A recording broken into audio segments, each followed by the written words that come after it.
Hey, English learners, welcome back to our cozy corner of the internet, where we help you speak natural English through real conversations you can actually use. I'm Olivia. We're so glad you're here with us today. Today we're talking about something almost every English learner has experienced at least once. Yes, that strange moment when you walk into a coffee shop and suddenly your English disappears. It's such a common feeling, isn't it? You know the words, you've studied them, but the moment someone asks, "What can I get for you?" your mind goes blank. Exactly. And it's not because you don't know English, it's because real conversations move fast and they sound different from textbook English.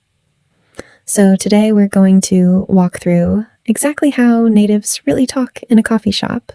The small words, the casual phrases, the little expressions nobody teaches you in class. Because here's the truth.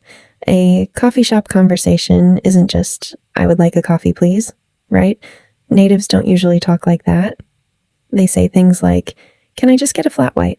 Or, "I'll have the usual," or even just, "Same as always." And if you've never heard those phrases before, they can feel confusing, even if you know every individual word. Which raises an interesting question. Why do these small, everyday conversations feel harder than big, formal ones? I think it's because casual English is unpredictable. There's no fixed script. Exactly. In a job interview, you can prepare, but in a coffee shop, the barista might ask anything. For here or to go? Any milk preference? Do you want that hot or iced? And if your brain is still translating word by word, you fall behind instantly, which is exactly why we created this episode. Today, we're going to give you real phrases, real reactions, and real rhythm, the kind of English you'll actually hear if you walked into a coffee shop in London, New York, or anywhere English is spoken. We'll cover ordering small talk with the barista, chatting with a stranger at the next table, and even how to politely correct a mistake in your order. And as always, we'll keep it natural but clear enough that you can follow every part. This is an A2 to B1 level episode, so you'll hear everyday vocabulary, but don't worry if a phrase feels new. Just relax and listen for the meaning. Exactly. Language grows best when you're enjoying the moment, not stressing over every word. Before we start, if these real-life conversations are helping you build confidence in English, please subscribe and join our community. We post new conversations every week. And today's question for you is simple. Have you ever frozen up in a real English conversation, maybe at a coffee shop, a store, or anywhere else? Tell us in the comments. You're definitely not alone. Because once you realize everyone has felt this, it becomes a lot less scary. Very true. So, let's walk into our coffee shop. Picture this. James walks into a small coffee shop on a Saturday morning. The place is warm, a little noisy, and smells like fresh espresso. "Hi there, welcome in. What can I get started for you today?" "Hi, can I just get a medium flat white, please?" "Sure thing. For here or to go?" "For here, thanks." Notice that? "What can I get started for you?" That's such a common way baristas open the conversation. It's friendly, casual, and honestly, very different from, "What would you like to order?" Exactly. And "for here or to go?" That's a phrase you'll hear in almost every coffee shop in an English-speaking country. If you only remember one phrase from this episode, remember that one. Let's continue the conversation. Anything else for you? Maybe a pastry to go with that? "Actually, yeah. Could I also grab a blueberry muffin?" "Of course." "That'll be $7.50. Tap or insert?" "Tap, please." "Perfect, all set." "Your name for the order?" "James." "Great, James. It'll be ready in just a few minutes." Did you notice how short and quick those exchanges were? "Could I also grab..." That's such a natural way to add something to your order. Much more casual than "I would also like to purchase." Exactly. And tap or insert. That's about payment. Asking if you're paying. by tapping your card or inserting it into the machine. Small phrases like these are exactly what textbooks skip, but what you'll hear every single day. And this is just the beginning. Ordering is only one part of a real coffee shop conversation. There's also small talk, waiting at the counter, even chatting with strangers. And that's where things get even more interesting. Because real confidence isn't built while ordering. It's built in the moments right after. When there's no script, no menu to point at, just two people talking. Exactly. So stick around, because next we're going deeper into the small talk So James is waiting near the counter now. His flat white is being made, and this is the moment most learners dread. Because there's nothing to do, no menu to look at, no barista to talk to, just standing there. And sometimes the barista says something casual while making your drink, something you didn't prepare for, like this. So, you live around here? Yeah, just a few blocks away, actually. I come here most weekends. Oh, nice. We've been getting so busy lately. Glad you found us, though. Honestly, best flat white in the area. Oh, that means a lot. We just started using a new roast. I think it makes a big difference. Oh, really? I'll pay more attention this time then. Did you catch that? Short, warm, completely natural. And notice how James answered. Just a few blocks away, actually. I come here most weekends. He didn't over-explain. He gave one small detail and let the conversation breathe. Right. And the barista's line, glad you found us. That's something you'll hear in smaller independent cafes a lot. It's their way of saying, we appreciate you choosing us.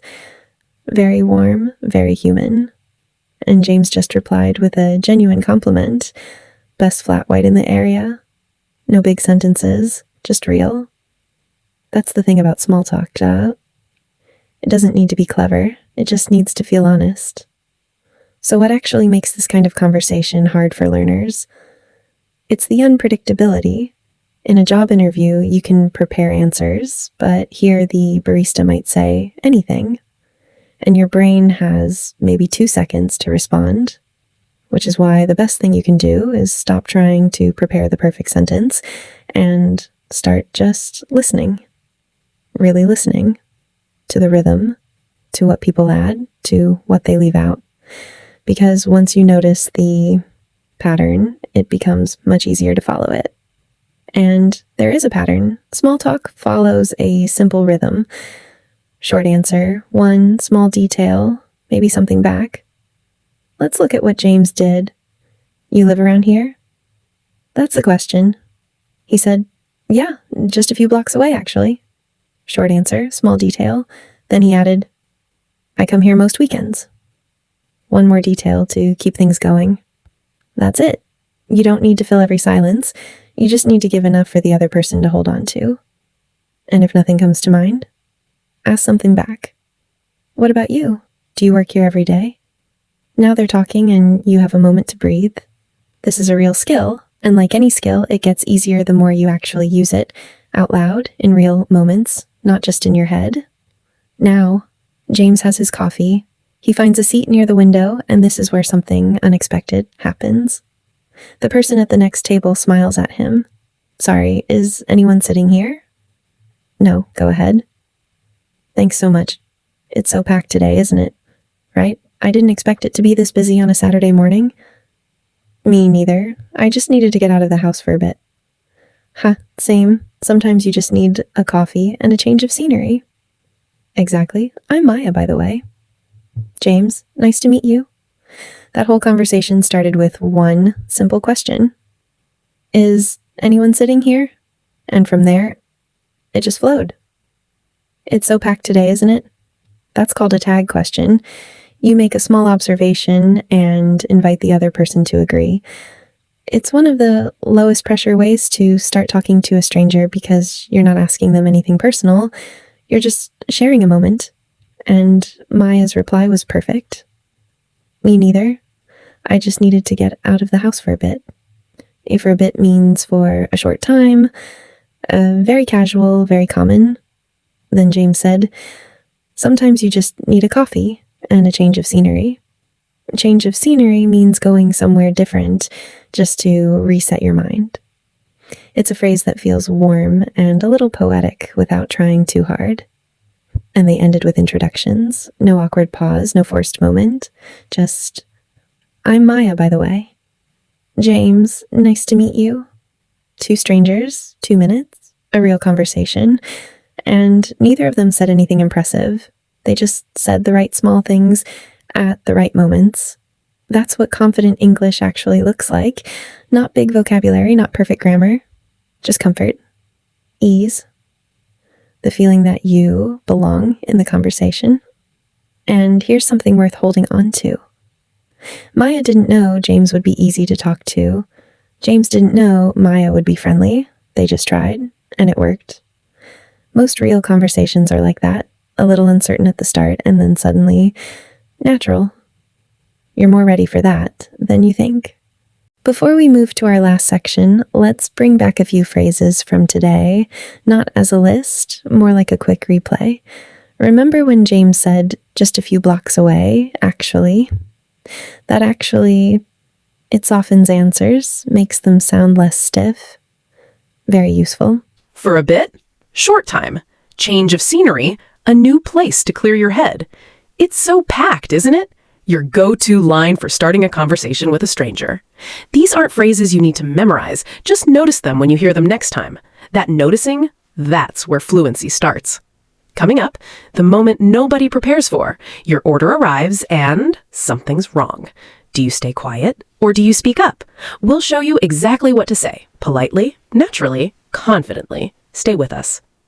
Okay, so James is settled in, coffee in hand, muffin on the table, and he takes his first sip. And something's off. This isn't a flat white. This is way too sweet. Maybe they grabbed the wrong order. Now, this is the moment most learners avoid because speaking up feels uncomfortable even in your first language sometimes. But here's what James does. Hi, sorry to bother you. I think there might be a mix-up with my order. I ordered a flat white, but this one tastes quite sweet. Oh no, I'm so sorry about that. Let me check. Yeah, it looks like we grabbed the wrong cup. I'll get that fixed for you right away. No worries at all. Thank you so much. Of course. So sorry again. Won't be a minute.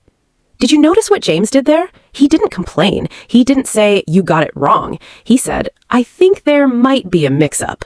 That phrase is so useful. I think there might be. It leaves room for doubt, it sounds polite, and it almost never makes the other person defensive. Right. And sorry to bother you at the start. That small opener completely changes the tone. You're not attacking, you're just gently flagging something.